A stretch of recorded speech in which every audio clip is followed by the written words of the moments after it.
Alright guys, we're going to talk about some deadly mistakes. Now these are things that I do not want you guys to do, and these are very easily fixed. Very easily fixed. It's something that I have to practice and keep in mind every single time I ride, because I want to be safe and I want you to be safe, so that's why we're here, alright? So let's go ahead and jump into this.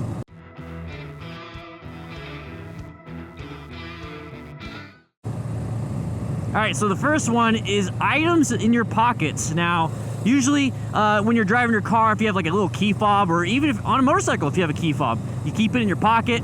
You might have some keys attached to that.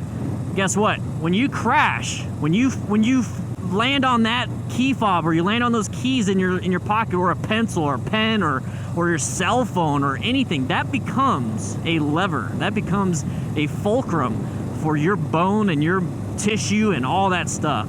You just created something to where if it hits a certain way, it will dig into your leg, it will pop your bone, it will break it, it will break your femur, all those things. You do not want to get impaled by the keys in your pocket and everything else is fine. You crashed, had a little bit of road rash, but all of a sudden you got like a 2-inch key inside your leg. Now you have to get surgery or get it all cut out and everything.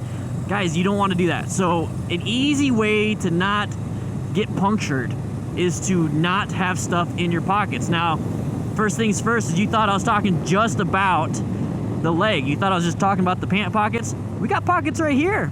We got pockets right here, and I'm doing a bad thing. I got my Tascam DR05 right here. You know how I do my recordings, but some people have chest pockets. They have keys up in here, or they have pens up in here and stuff like that. They have a bunch of stuff. Well, guess what? If you crash, where's that puncture going? That is going into a lung. That is going into your liver. It's going into your liver. That's going to your stomach. It's going to your large intestine, spleen. Guys, it's going to hit and it's going to hurt. So, guys, make sure you don't have stuff in your pockets. If you have a backpack, I mean, that's its own little safety issue, but guess what? Hopefully you have a back protector.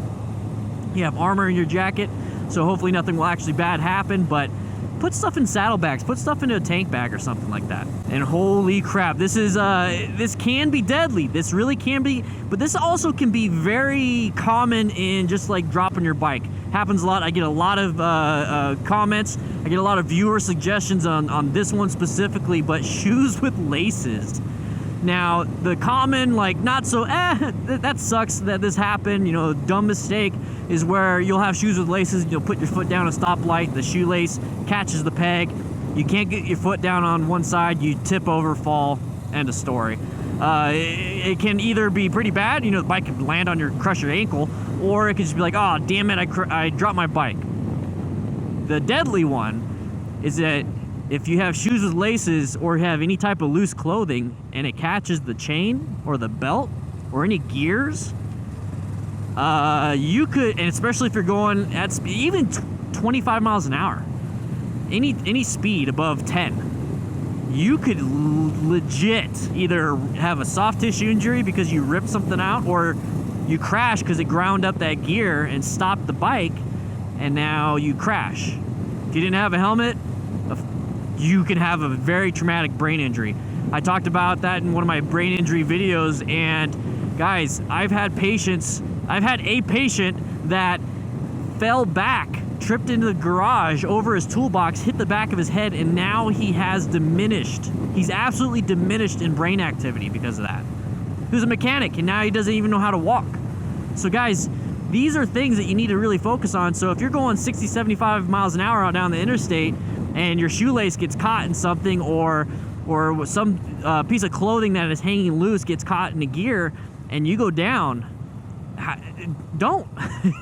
Just don't wear anything like that. I'm wearing boots with a zipper. Guys, get some boots, motorcycle boots. I know there's some places where you can tie up the laces and put them inside the boot, and there's some other motorcycle motorcycle boots that have, you know, just clips and zippers like mine. Get those. Those will keep you safe.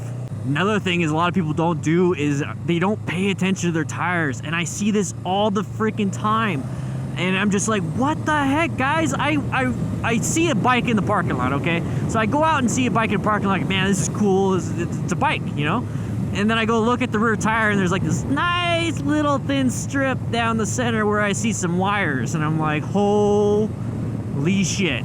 Dude, you need to get new tires. Imagine that thing bursting at 20, 30, 40, 50, whatever speed you decide to want to go at, and you just lost 1 out of 2 tires. You lost 50% traction on your bike. Holy crap. You need to replace your tires. You need to watch out for your tires being worn out. You need to make sure you're not showing any wires. You need to double check your tire pressure every once in a while. Check for any damage to the sidewalls. You could have had dry rot. That's a big problem out here in the desert Southwest, is that we have a lot of sun. It's pretty dry, so it kind of dries out the sides. So you got to double check all that stuff. I mean, who knows? You probably have a nail in your tire and you don't know it until you start riding and riding and riding and riding, and it causes more damage, keeps getting more and more and more until you have a blowout. You need to double check your tires, guys. Double check your tires. Another thing that I see a lot is, I talk about practice, okay? You gotta practice. Practice. But I see people practicing bad habits. I see people practicing good habits.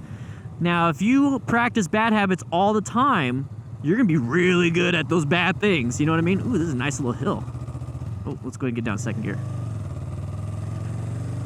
You can practice bad habits and be really good at some bad things, or you can practice good habits and be good at good things, okay? So this is where you kind of need to learn what's good, what's bad, how to do this, how to do that. That's where training comes involved. That's where taking motorcycle classes come involved. That's where watching my videos come involved, you know what I mean?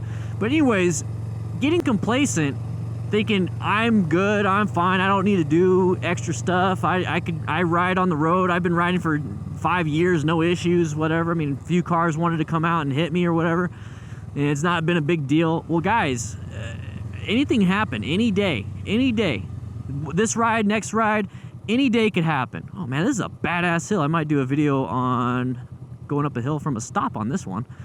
But that could happen anytime. So commuting to and from work can really mess you up, because you're taking the same road there, same road back, same road there, same road back. Every once in a while, mix it up. Take a side road. An extra 5 minutes on the way home, who cares?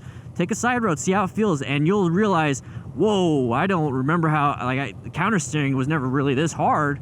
It's like, because you've probably been riding straight and doing like really easy turns, like it was not a big deal. So now that you're trying something different, you're going to realize some limitations that you have, and you need to practice the good ones. Practice. 20 minutes in a parking lot doing some slow speed stuff 2-3 times a week, that's way better than what you've been doing, right?